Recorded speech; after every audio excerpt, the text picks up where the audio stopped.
Sung Jinwoo dies in Solo Leveling Season 3. That is not clickbait, and it's not a theory. It's chapter 161 of the manhwa, and it is the single most important moment in the entire story. Season 3 is officially in production, and it's adapting the most insane stretch of solo leveling ever put on paper. So today, we're counting down the 7 events coming in Season 3 that will break the internet, ranked from big to legendary. And by the end, you'll know exactly why number 1 will be the most replayed anime moments of the decade.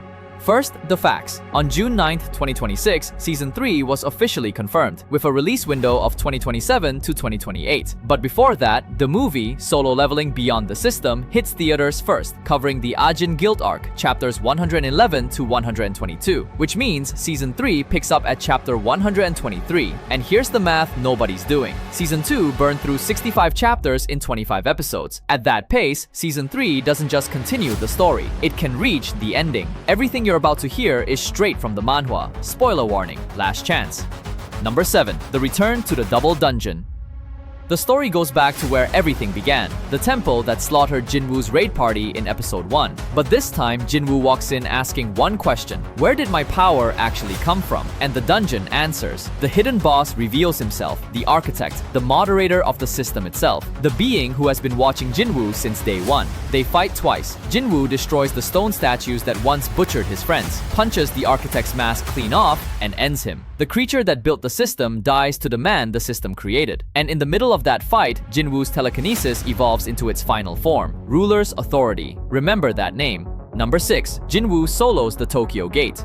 An S-rank gate spawns over Tokyo, and it is packed with giants. 16 S-rank hunters from 6 different countries get dispatched, and it's not enough. Hunters die. So Jinwoo flies to Japan and clears a national-level catastrophe alone, the first time the entire world watches him work. Inside that gate, he meets Legia, the king of giants, chained by the rulers themselves because he was too dangerous to roam free. Jinwoo kills him, hits level 122, and walks out of Tokyo as the most famous hunter on the planet.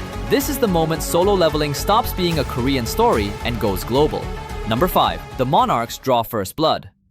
While Jinwoo is rising, an ancient war lands on Earth. Christopher Reed, America's national-level hunter and one of the 7 human vessels of the rulers, is murdered in his own home. It takes 3 monarchs attacking together to bring him down. One of the 7 pillars protecting humanity is gone overnight, and the hunt for the remaining 6 begins. And in the fallout, Season 3 delivers its darkest scene. Hwang Dong-soo kidnaps and tortures Jinwoo, and Jinwoo does not negotiate. He executes Dong-soo and rips out his shadow, a soldier he names Greed. The anime will not soften this. It can't. It's the scene that shows you the Shadow Monarch was never just a nice guy with pets.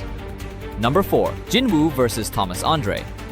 The International Guild Conference in America, every top hunter on Earth in one building, and it ends with Jinwoo fighting the Goliath, Thomas Andre, national-level hunter, rank 1 in the world. The strongest human alive swings at Jinwoo with everything and gets dismantled in front of everyone. And here's the receipt that tells you how badly he lost. Thomas later flies to Korea just to repay Jinwoo for sparing his guildmates and hands him Kamish's Wrath, the strongest magic weapon in existence, carved from the dragon that nearly ended America, the world's number 1, paying tribute. Number 3. The biggest gate in history opens over Seoul, and the Monarch of Frost walks out. Siled comes for Korea's ruler vessel, Go Gunhee, the chairman, the closest thing Jinwoo has to a mentor in the hunter world, and kills him. If you thought this series wouldn't touch its beloved characters, Season 3 is where that illusion dies. Korea loses its guardian, Woo Jin-chul inherits the association, and the sky over Seoul fills with a dungeon break the likes of which no country has ever survived. This is the chapter where the story stops asking, can Jinwoo clear the gate, and starts asking, can anyone survive the war? Number 2. Sung Jinwoo dies. The Monarchs finally stop underestimating him and jump him 3-on-1. The Beast Monarch, the Frost Monarch, and the Plague Monarch, together. Jinwoo takes Karish's head anyway. But at level 146, against 2 of the strongest beings in the universe, it's not enough. Rakan and Silad kill him. The protagonist of the story, dead on screen. And the man who steps over his body to hold the line is the reveal fans have waited 2 seasons for, his father.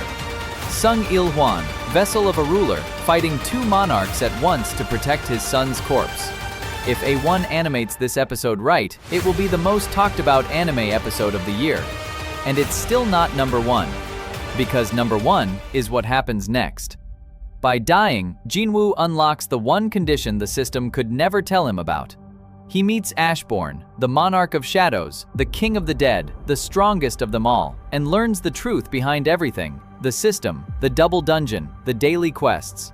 All of it was an audition. Ashbourne chose him.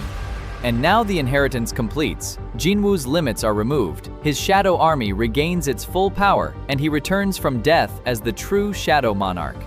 He erases Rakan, he erases Silad, and Bellion, Ashbourne's Grand Marshal, a soldier older than human history, kneels and calls him my liege.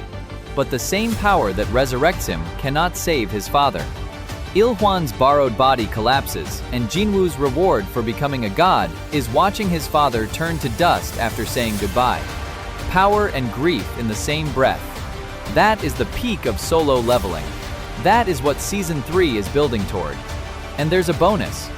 If Season 3 runs 2 cores like Season 2 did, the math says it reaches the final battle, Antares, the King of Dragons, the Monarch of Destruction, emerging from a gate in Canada with an army of 10 million dragons, wiping out national-level hunters with a single breath. The endgame of the entire series, including the twist that rewrites the timeline itself. Antares deserves his own video, who he is, why even Ashbourne feared a one-on-one with him, and that video is coming next. So now I want your take, and I want it in the comments. Can A1 actually do Jinwoo's death justice in animation? Yes or no? And should Season 3 stop at the Shadow Monarch awakening, or go all the way to the ending? Subscribe so you don't miss the Antares breakdown, because the King of Dragons is next. See you in the next one.